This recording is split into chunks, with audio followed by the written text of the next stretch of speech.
देखिए 5 नंबर प्रश्न पर ध्यान दीजिए। 5 नंबर कहता है एक क्लब की निम्न सूचनाओं से खेल व्ययों की राशि तथा खेल कोष को 31 मार्च 2018 और 31 मार्च 2019 को समाप्त होने वाले वर्ष के लिए वित्तीय विवरण दिखाइए। मतलब 2 वर्ष का ब्यौरा आपको दिखाना है। तो ध्यान दीजिए, सबसे पहले है कि खेल व्यय वर्ष 2018-19 के दौरान, ठीक है, और हल्ला होता है तो हम क्या करें। देखिए खेल व्यय वर्ष 2018-19 के दौरान दिया हुआ है, यानी ये ध्यान दीजिए कि सबसे पहले जो आपको कहता है 31 मार्च 2018 को दिखाइए, तो 31 मार्च 2018 जो है वो 17-18 वर्ष हुआ ना, कि खत्म हो रहा है 31 मार्च 2018। इसका मतलब है कि 31 मार्च 18 से पहले, यानी 1 अप्रैल 2017 से लेकर 31 मार्च 2018 तक, ये पिछले साल का बात हुआ। और 1 अप्रैल 2018 से 31 मार्च 2019 तक अगले साल का बात होगा, ठीक है। अब ध्यान दीजिए, तो खेल व्यय जो आपका है ये 2018-19 के दौरान का है, तो ये पिछले वर्ष का तो नहीं है। हमारा जब भी 2 वर्ष दिया हो तो जो सबसे लास्ट वाला वर्ष होगा उसको वर्तमान वर्ष मानेंगे, मान के चलते हैं। अगर 2 वर्ष वाली बात है तो, और उससे पिछला वर्ष वाला जो होगा, सबसे लास्ट वाला जो होगा उसको हम करंट ईयर मानेंगे, और उससे पहले वाला वर्ष जो होगा उसको हम प्रीवियस ईयर मानेंगे, ठीक है। अगर 3 वर्ष दिया हो तो बीच वाला जो वर्ष होगा उसको करंट ईयर मानेंगे, ठीक है। उससे पिछले वाला वर्ष को प्रीवियस ईयर, उससे अगले वाले वर्ष को नेक्स्ट ईयर मानेंगे, ठीक है।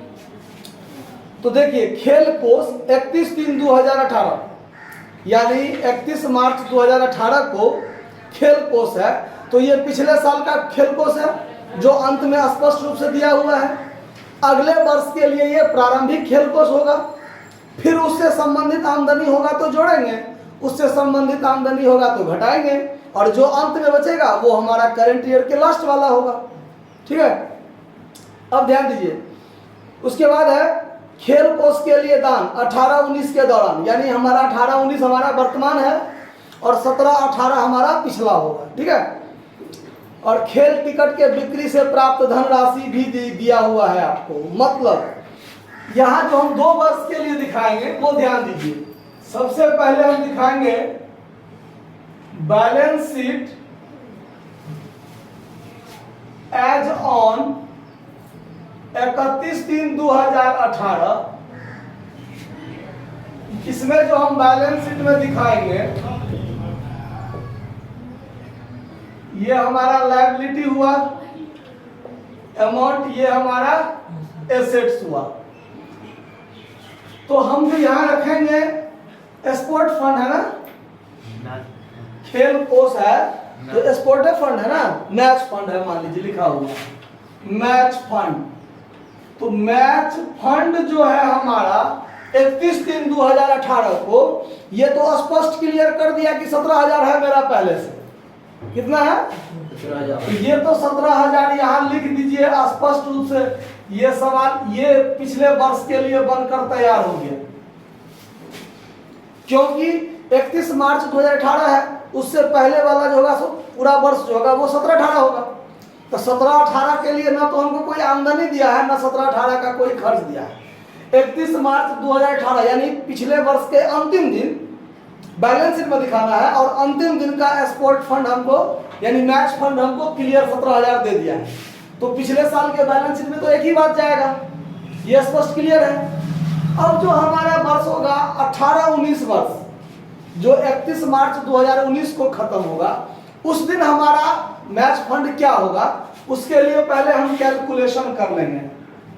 Calculation of match fund for 31/3/2019, ये हमारा करंट ईयर के लिए होगा। इसमें देखिए सबसे पहले हम ऐसे लिख लेते हैं, ये पार्टिकुलर अमाउंट, यहाँ पर मैच फंड जो है हमारे पास 31/3/2018, पहले से हमारे पास कितना है 17,000 है, जो पिछले साल का था वो इस साल के लिए प्रारंभ में होगा। इसमें मैच से संबंधित कोई भी आमदनी है या उस फंड से संबंधित कोई भी आमदनी है, इसमें जोड़ लेंगे। तो देखिए, खेल कोष के लिए दान 18-19 वर्ष के दौरान 9,000 मिला, तो वो 9,000 इसमें जोड़ लेंगे। क्या लिखेंगे? डोनेशन फॉर मैच 2018-19, इसके दौरान हमको 9,000 मिला है, जोड़ेंगे। उसके बाद मतलब खेल टिकट का जो बिक्री से प्राप्त हुआ है वो भी तो इसी वर्ष के दौरान हुआ है, तो ये आमदनी हुआ, जोड़ लीजिए। सेल्स ऑफ मैच टिकट 2018-19 कितना? 3,000। तो टोटल कितना हो गया यहाँ हमारा? 29,000। यानी हमारे मैच में मैच फंड से संबंधित टोटल फंड के रूप में हमारे पास कितना हुआ? 29,000। जबकि खेल व्यय जो है 18-19 के दौरान वो 30,000 है। यानी इसमें लेस करेंगे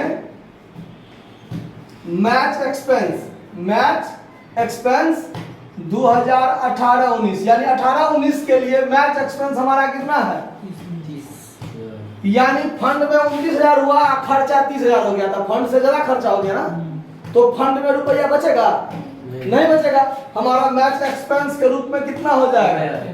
1,000। तो यहां लिख लेंगे हम लोग मैच एक्सपेंस ड्यूरिंग 2018-19, और ये transfer to income and expenditure account debit side में ट्रांसफर होगा। अगर यहाँ प्लस में रुपया बचता यानी फंड में बचता तो ये मैच फंड बन के बैलेंस शीट में चला जाता, लेकिन ये मैच फंड से ज्यादा खर्चा हो गया तो मैच एक्सपेंस के रूप में जाएगा और वो इनकम एंड एक्सपेंडिचर अकाउंट में जाएगा।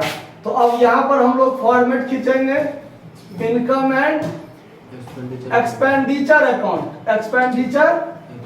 Account for the year ending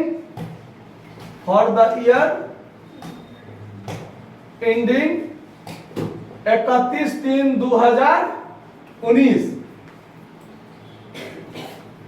ये हमारा डेबिट साइड, क्रेडिट साइड, इधर हमारा एक्सपेंडिचर हो जाएगा अमाउंट, इधर हमारा इनकम अमाउंट।